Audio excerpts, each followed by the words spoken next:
Alors là, je vous remets en perspective pour ceux qui n'ont pas suivi les dernières semaines ou les derniers directs que j'ai faits. Au fond, c'est que l'incident du mouvement Desjardins qui nous a contraints à accepter de leur permettre que nous fournissions tous nos renseignements privés, soit immédiatement, soit ultérieurement. Ça contrevient à l'esprit des lois sur la protection des renseignements personnels.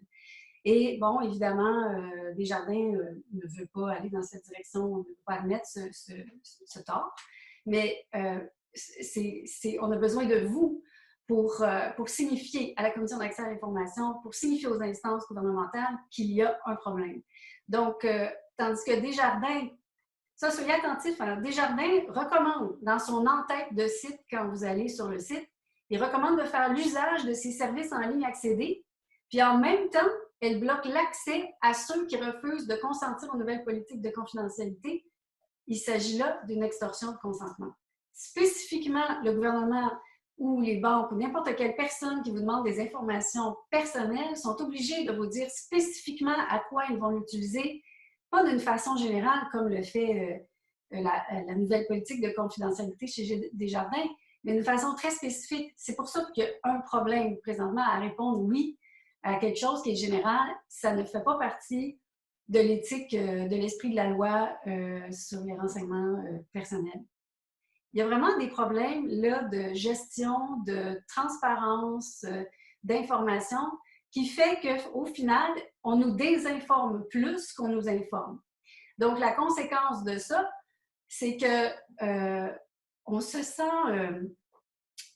contraint et on se sent obligé parce que, bon, ben, on a besoin de notre argent, on a besoin de faire nos transactions. Je ne sais pas pour vous, mais tu sais, quand tu fais des transactions par Interac, par affaire, puis tu as des comptes en ligne par rapport à ça, c'est très difficile de défaire tout ça. Donc, ça impose que soit qu'on accepte par défaut ou qu'on n'accepte pas puis qu'on change toute notre façon de faire. Donc, ça veut dire que aussi, quand vous acceptez, ça implique conséquemment que vous renoncez à vos droits fondamentaux pour avoir accès à votre propre compte en ligne. Quand je dis droits fondamentaux, c'est parce que la façon dont les choses se passent, on vous soutire vos données, pas soutire, mais on vous extorque votre consentement pour fournir éventuellement des données. Alors ça, c'est pas dans la loi, c'est pas quelque chose qui se fait. Donc, vos droits fondamentaux sont bafoués dans ce sens-là. De ce fait, quand tu acceptes c'est-à-dire si tu renonces à consentir, tu t'éjectes du système. Si tu ne renonces pas à tes droits fondamentaux, tu t'éjectes d'un système de fonctionnement. Et si tu restes, ben, tu acceptes de renoncer à tes droits et libertés sur ta vie privée. C'est un peu ça vers où ça s'en va. Pourquoi je vous dis ça? Parce que semble-t-il, parce qu'on a parlé à beaucoup de personnes là, ces dernières semaines, que dans le fond, ça peut être très large au cas où Desjardins aurait besoin de renseignements, puis que ce consentement prendrait le dessus sur les autres consentements plus spécifiques que vous avez pu donner, et ils sont remplacés par ce consentement général. Ça enfreint l'article 14 de la loi sur les renseignements de la vie privée. J'ai demandé au conseiller, moi, quelle était la procédure pour retirer mon consentement une fois que j'ai cliqué « Accepter » et je lui ai expliqué que Desjardins me demande de consentir de façon générale pour des services que je n'utilise pas. C'est ça qui est le point litigieux. Et on me répond, vous n'étiez pas obligé. Puis en même temps, on me dit, vous ne pouvez pas retirer votre consentement. Donc, qu'est-ce que c'est un consentement? C'est quoi la validité d'un consentement?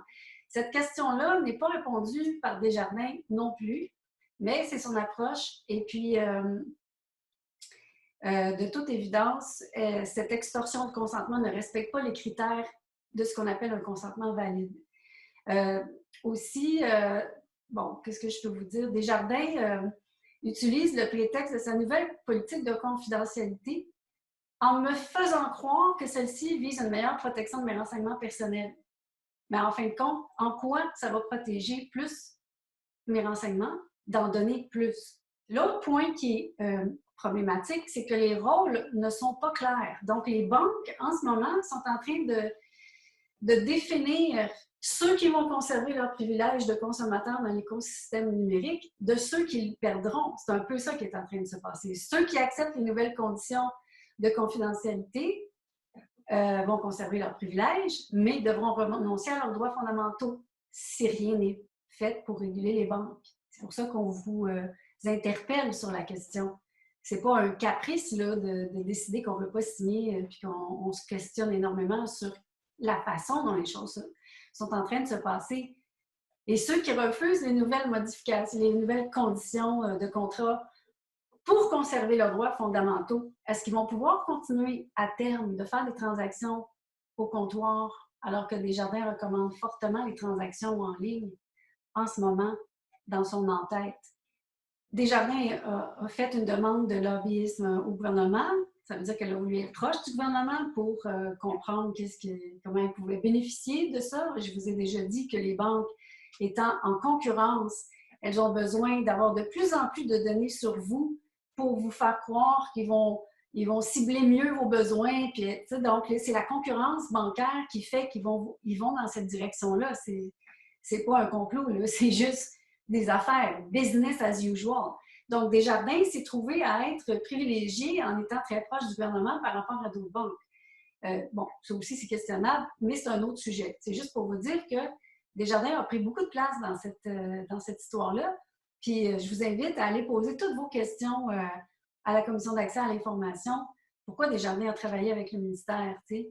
Ça, c'est la Commission d'accès à l'information peut répondre à énormément de vos questions générales.